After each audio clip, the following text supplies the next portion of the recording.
frustration or the low frustration tolerance. Isolation, they'll do that to self-soothe, or also what I call being somewhat siloed and walled off. And again, the reason for it might be different, but I think both issues are about being exhausted by others, and both issues affect our ability to do intimacy with others.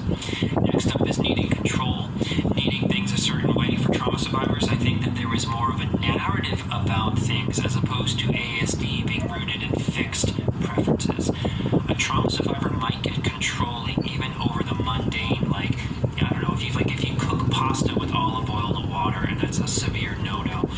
But their control would be about them being Isn't that how you're supposed to cook pasta? Isn't that how you're supposed to cook pasta? Or how things won't look Water and olive oil? or being stuck with something that may not be fully enjoyable. Water, a bit of oil, dip the dried pasta. I don't know. About sort of fixated preferences. Next up is dissociation. I mean, it depends on you. Kasi some people just like to do water. Water That's lang. what mommy does. I don't know, how do you do it? Ganun din, halos. I don't know. Next up is repetition. Trauma survivors can eat the same thing for lunch for months, as well as those with autism. Kaya mo ba eat the same thing for lunch for months? Hindi ka ba masasanay doon? No, masasawa lang. Kaya nga, hindi. I technically did do that with Ellen kasi mommy made me bring chicken every single fucking day. Pero ano yun eh, parang no choice ka din eh. Oh, no choice ako dun. So, I don't know. Willingly, no. Pero forcibly, Ako siguro ako for 2 weeks, maximum of 2 weeks. Tapos after that I have to cycle. Wari, chicken I can eat for 2. I can eat chicken every day. Pero kailangan variations siya syempre. Hindi, what if it's the same fried chicken every day? Yun, magsasawa ako soon. And yung nagpapa-turn off sa akin is if something is badly made, dun papasok yung disgust ko na parang, what the? It's not as good as usual. For different roots of both issues, it can be about struggling how we come across, how we say something, hating small talk, hating social norms, just for different reasons. Now let's look at a closer view of some of those overlapping issues. While a lot of this overlap is not thought of as traditional signs of trauma, I believe it is. Let's look at 3 of these overlapping issues and how these issues can share. So maghintay ka na lang ako. All 3 are Doon ako sa First up is Upo lang naman ako dyan sa ano. It's autism. Sige. This is known as camouflaging one's Minsan kinakausap ko yung mataba na lalaki dyan sa isa sa mga nagtatenan. Nag-cycle sila, minsan siya, minsan yung matanda, minsan yung matandang nakasombrero. Oo, tapos isa minsan yung mapayat na lalaki. May ikot lang sila. Oo nga, tama. Kaya minsan pag nandiyan ka nakausap niya ako. Anong grade ka na? Bored lang yun syempre. Hindi, naasal niya kasi palagi kong sama si Ash. Na ano niya ako, sabi niya palagi, Ash, na boyfriend mo? Siya talaga to. Hindi ko nga ano. Wala, ano lang. Nangiinis lang. Kaya mo na yung mga bored sa boy. survivors are more focused on creating an identity that got lost in trauma, as opposed to someone with ASD who might not be really that interested in creating a whole identity. I'd like to know what you think about that. I'm not clear on that one myself. But for diagnostic overlap, it's tricky. I think someone with autism might mask more about the neurodiversity differences, where someone with just childhood trauma will be masking about the trauma narrative, such as you should always say yes and be available to others, otherwise you're a bad person, something they picked up from their family or something they created themselves in context of their family. Both are rooted in the assumption that the real you is unacceptable. So you kind of have to fake it till you make it. And yes, someone with autism can mask due to both neurodivergence and trauma, such as say there's a difference between if I don't come across as atypical, it will be awkward and people will know I'm different. That's one thing. As opposed to if I don't come across as atypical, I'm going to get hit again and punished. You see what I mean by those differences? So next, moving on into communication problems, so like one of these major overlap issues.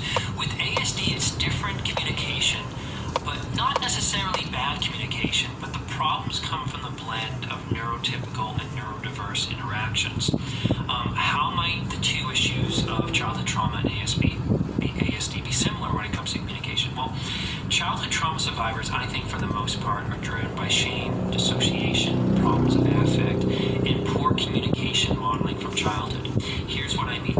As a trauma survivor, I used to tell jokes with a weird intensity sometimes where the other people didn't know that I was joking.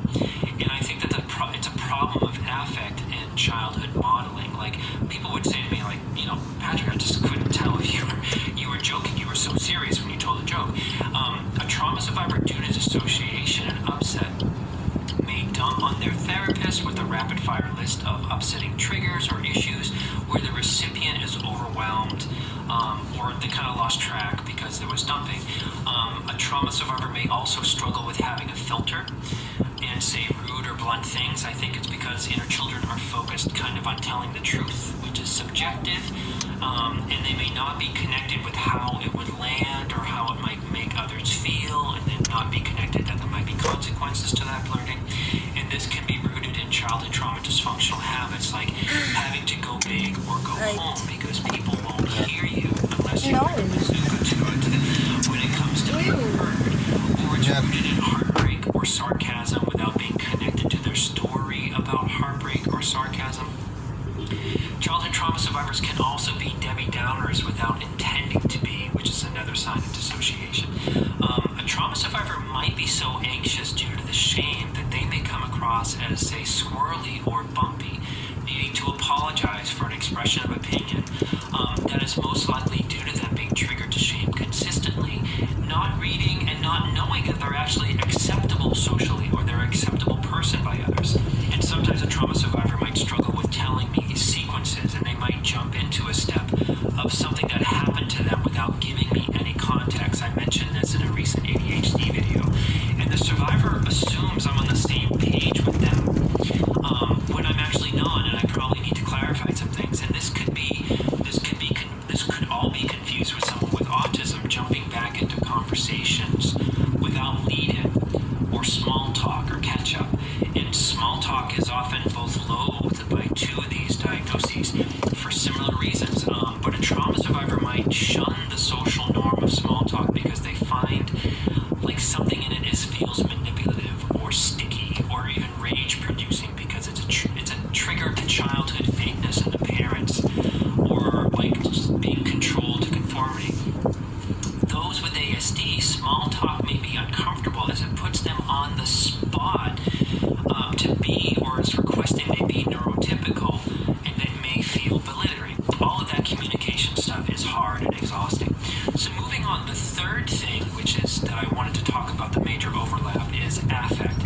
So, like telling a joke from an over-serious and flat expression, like pretending to be more together than we let on, like saying provocative or blunt or unintentional things. Those are all involve how people read us, reading our body language, reading our facial expression, reading our tone, reading our energy.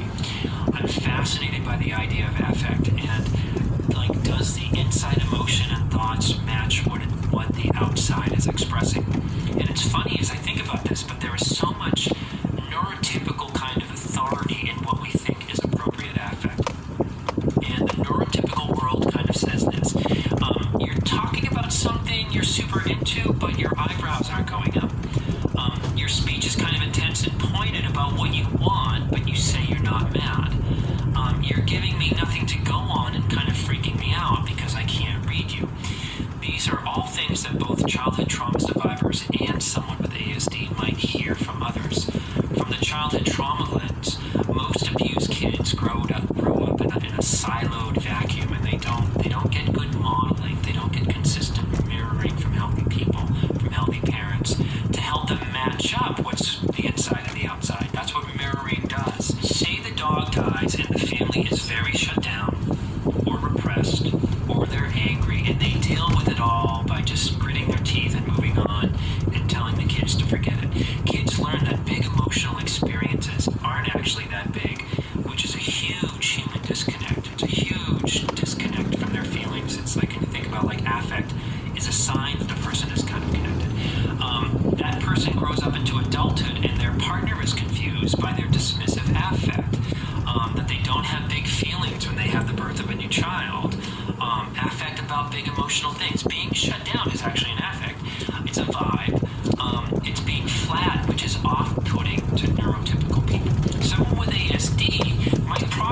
say, the loss of a pet in a different way that is neurological.